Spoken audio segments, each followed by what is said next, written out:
चैत्र नवरात्र की शुभकामनाएं और ईद उल फित्र के पावन अवसर पर बिहार वासियों और देशवासियों को ईद की हार्दिक शुभकामनाएं। नमस्कार, मैं करिश्मा है। देखते हैं बिहार छपरा सारण की कुछ खास खबर।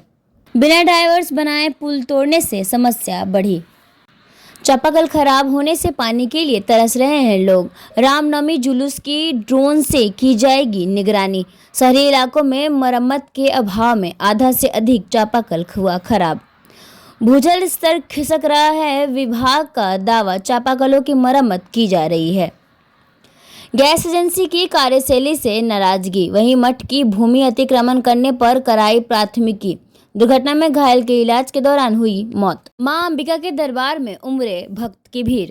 ऑटो ने बिजली के पोल में मारी टक्कर, बच्चे की हुई मौत। सोए हुए युवक को मारी गोली, पीएमसीएच में भर्ती। बंद घर से लाखों की हुई चोरी। वही हनुमान मंदिर परिसर में अखंड अष्टजाम के लिए निकाली गई भव्य कलश यात्रा। अब आइए देखते हैं खबरें विस्तार से।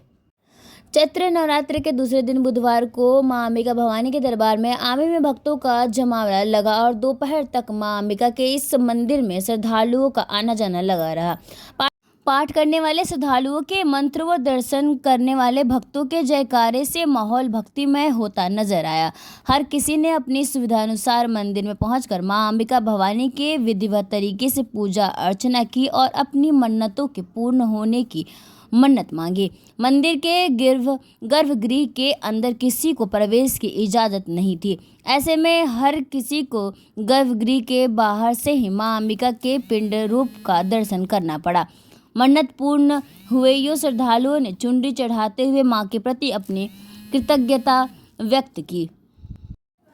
अमनौर थाना के खोड़ी पाकर गोविंद हनुमान मंदिर स्थित SH 73 पर अनियंत्रित ऑटो ने बुधवार को सड़क किनारे बिजली के खंभे में जोरदार टक्कर मार दी। हादसे में एक बच्चे की मौके पर ही मौत हो गई, साथ ही चालक सहित 2 अन्य घायल हो गए। घायलों में वैशाली जिले के राघोपुर थाना के रुस्तमपुर गांव निवासी मुन्ना भगत की पत्नी रंभा देवी, 27 वर्ष, पन्ना लाल भगत के पुत्र सहचालक संजीत कुमार भगत, 35 वर्षीय का नाम शामिल है।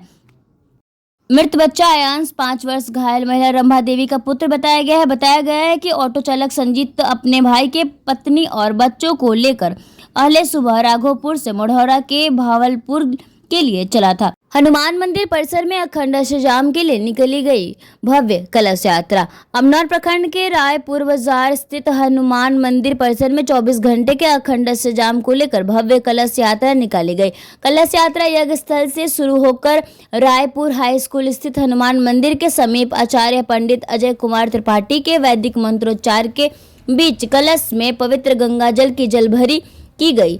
बैंड बाजे के साथ निकाली गई यात्रा में सैकड़ों नर नारियों ने भाग लिया और जय श्री राम जय हनुमान के जय घोष से वातावरण पूरी तरह से भक्तिमय बना रहा। कलश यात्रा में रायपुर पंचायत के मुखिया आरती देवी, मदन सिंह, पैक्स अध्यक्ष बच्चा सिंह, सचिन सिंह, बजरंग मिश्रा, अभय बाबा, कृष्ण दुबे, बुलेट बाबा आदि शामिल थे। सोए हुए युवक को मारी गोली, पीएमसीएच में भर्ती। मढ़ौरा थाना क्षेत्र के देव बहुआ आरा में मंगलवार की रात अज्ञात अपराधियों ने गोली मारकर एक युवक को बुरी तरह से जख्मी कर दिया है।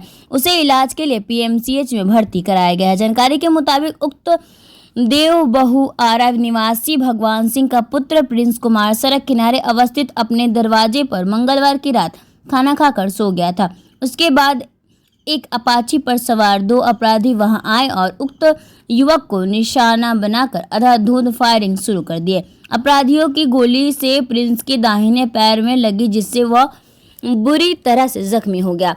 परिजनों द्वारा शोर मचाने जाने पर अपराधी अपाची पर सवार होकर फरार हो गए।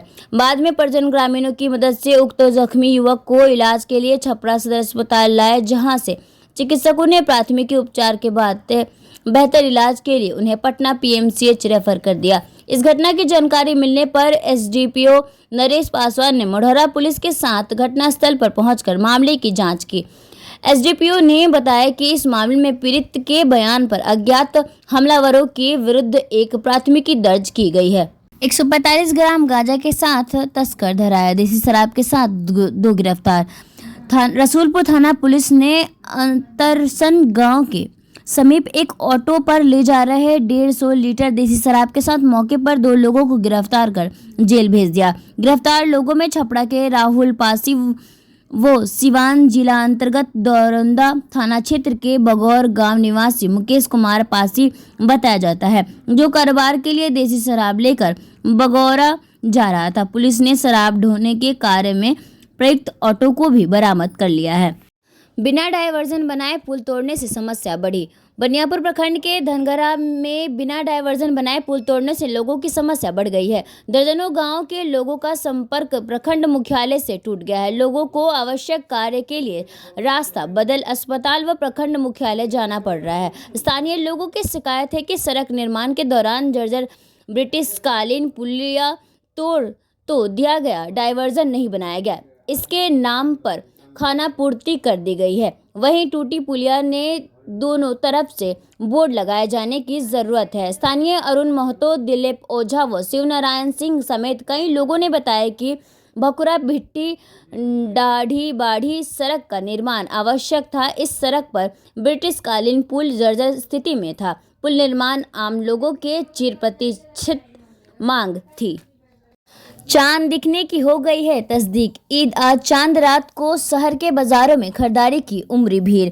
जहां छपरा असम में ईद के चांद का दीदार बुधवार को हुआ तो लोगों की खुशियां दूनी हो गई है। पहले से ही ऐसी संभावनाएं थी कि बुधवार को चांद का दीदार अवश्य हो जाएगा। इफ्तार के बाद से ही लोग चांद देखने के लिए बेताब थे।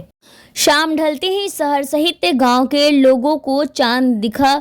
जिन्हें चांद को दीदार हुआ उन लोगों ने अपने रिश्तेदारों व शुभचिंतकों को इसकी सूचना दी। कई लोगों ने मौलाना को फोन कर चांद देखे जाने की बात कही। शहर के काजी वलीउल्लाह कादिर ने ऐलान किया कि गुरुवार को सारण में ईद मनाई जाएगी। रात में मस्जिदों से चांद देखे जाने का ऐलान कर दिया गया। गुरुवार को सारण में ईद मनाई जाएगी। चांद देखे जाने के बाद से ही बधाइयां का दौर शुरू हो गया। लोगों ने एक दूसरे को ईद की बधाई दी। घरों में त्योहार की तैयारी शुरू हो गई। गरखा में 2 घरों में लगी आग। गरखा रामपुर पंचायत के गालिमपुर सलेमपुर गांव में पानी टंकी के पास स्थित 2 घरों में बुधवार को अचानक आग लग गई। इस अग्निकांड में लाखों की संपत्ति जलकर राख हो गई। शंकर राय और अनिल राय के घर में अचानक आग लगी। लोगों को कुछ समझ पाते तब तक आग ने पूरे घर को अपनी चपेट में ले लिया। काफी मशक्कत के बाद स्थानीय लोगों और फायर ब्रिगेड के मदद से आग पर काबू पाया जा सका। अग्नि पीड़ित परिवार के अनुसार लाखों रुपए का सामान जल गए।